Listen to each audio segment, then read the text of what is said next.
Introduction, San Francisco Part 1. Let's find a cool place, Nora insists, as we slowly walk down the street.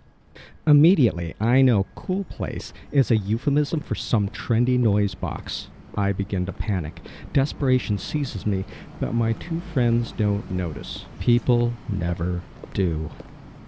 I suggest a simple quiet diner, the place that idles with plain and closed booze, and only a few old men linger at the counter with stained newspapers and watery decaf, where people bring their own inflatable donuts to sit on, and no one notices. The only noise, the hushed Spanish from Mexicans working in the kitchen. We can find a place nicer than this, Nora says. Liz agrees, and we keep walking down Telegraph Avenue. Our teacher, who lives in the nearby Berkeley Hills, forgot about class, and now we're trying to salvage the evening as I look back and watch my quiet diner fade into the evening fog. To protest would risk being discovered, and even if I tried to explain, they wouldn't understand Dave. Now we're entering a trendy coffee house, and its caffeinated air immediately washes over me. I notice the walls painted in marketing-perfect shades of yellow and purple. A sign reads, "We use fair trade organic coffee." Two hyper-coffee gurus in coordinated aprons stand ready, banging cups and grounds in between orders. I jump at each crack like I'm under fire. I begin to notice the impatient stares of others waiting behind me as one by one they jump the line and reach over me. My stomach is filling with air, my heartbeat quickens, my eyes dart. Please, God, not here.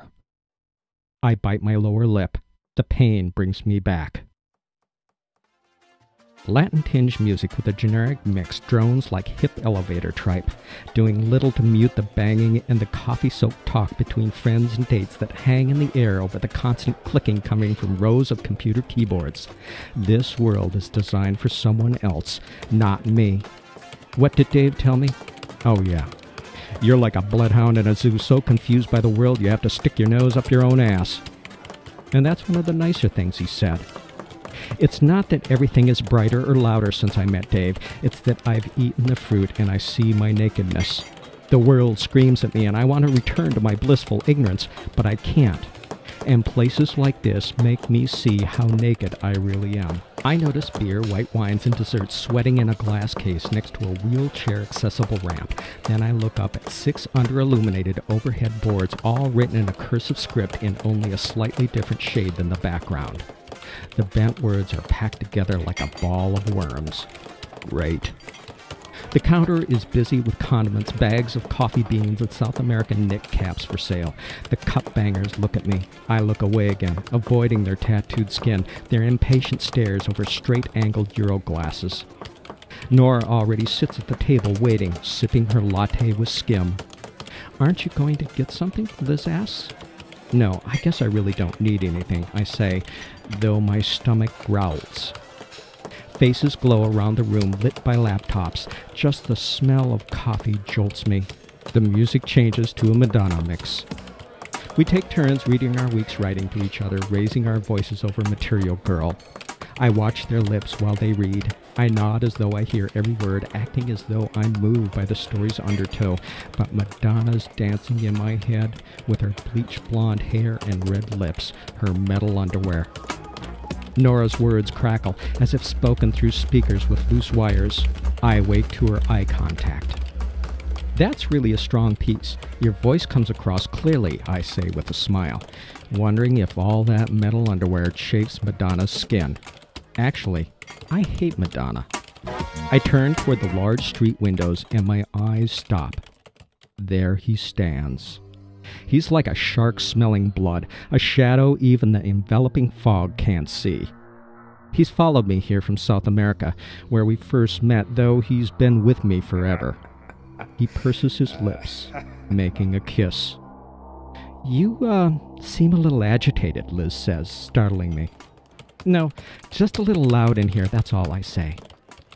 I cut my hand to the side of my face to shield my view of him. I try not to notice people walking on the ramp next to our table. Its plywood creaks as they pass, like cattle marching the death chute. I wince with every step. Do you have any other comments? Nora asks. No, I think it's clean, I say before we pack up and say goodnight. I sit across from him as we travel from the Berkeley Hills under the bay on BART, the local transit system. I know I can't outrun him here, so why try? He begins talking. I don't know, Pumpkin. Maybe that grade school teacher was right when she told your mother you were retarded. Yeah, maybe that's the problem. He licks a freshly rolled joint, then puts it in his pocket. Or maybe that old girlfriend of yours had it right when she called you Rain Man. You know, she thought you must have gotten pantsed a lot as a kid. Funny, though. At first she said you were the most normal guy she knew, even though it was so easy to rent space in your head. I don't know why you let that one get away. I look away as he laughs. Changing seats won't help. Don't give me that look. You invited me. But you'd never admit it, would you, Dumpling? I give in to the electricity that's been building for the last hour.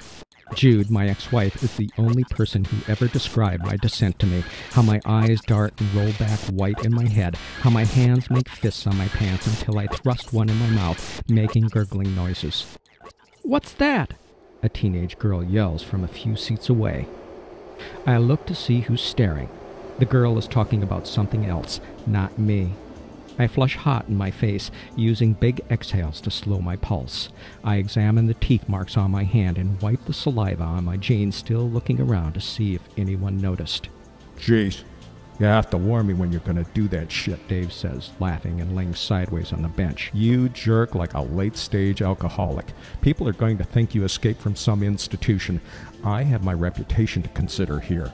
I get off at the Embarcadero stop because I need to walk. I pass the Hyatt.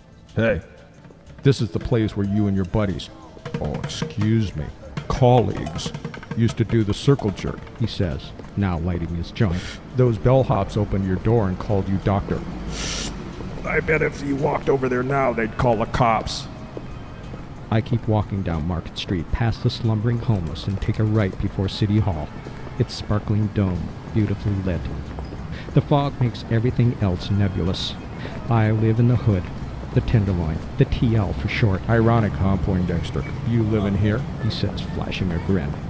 Some years ago, I got lost in the TL while walking back to my hotel after a conference. I vowed I'd never get lost there again. I just keep walking. I step around sleeping people and notice a man taking a shit on the sidewalk. He's too drug-addled to feel shame. Lucky bastard. On the farm where I grew up, we showed compassion for suffering creatures with a beaten .22 caliber rifle and a strategically placed hollow point bullet behind the ear. No one really notices me here, just another white boy with a secret. I walk past used needles and broken glass pipes to Little Saigon. From the living room, I see everything on the street. Time passes. New teeth marks on my wet hand. An hour lost. I stand in the dark, staring out my window. Dried blood stains the sidewalk. A few days ago, I screamed at the 911 operator on the phone as a young gang member was being beaten with clubs until he lay still. Minutes later, a cop slowly snapped on rubber gloves to stem the bleeding while tiptoeing around the body.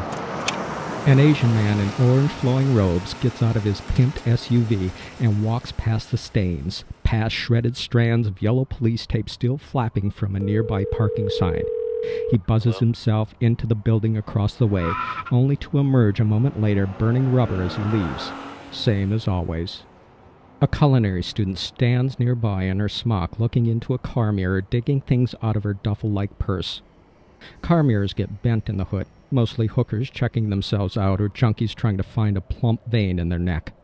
She trades her smock for a tight sweater, changes into heels, checks her lipstick one more time in the bent mirror, throws the bag over her shoulder, and begins walking up the street, giving a look to each driver as they pass.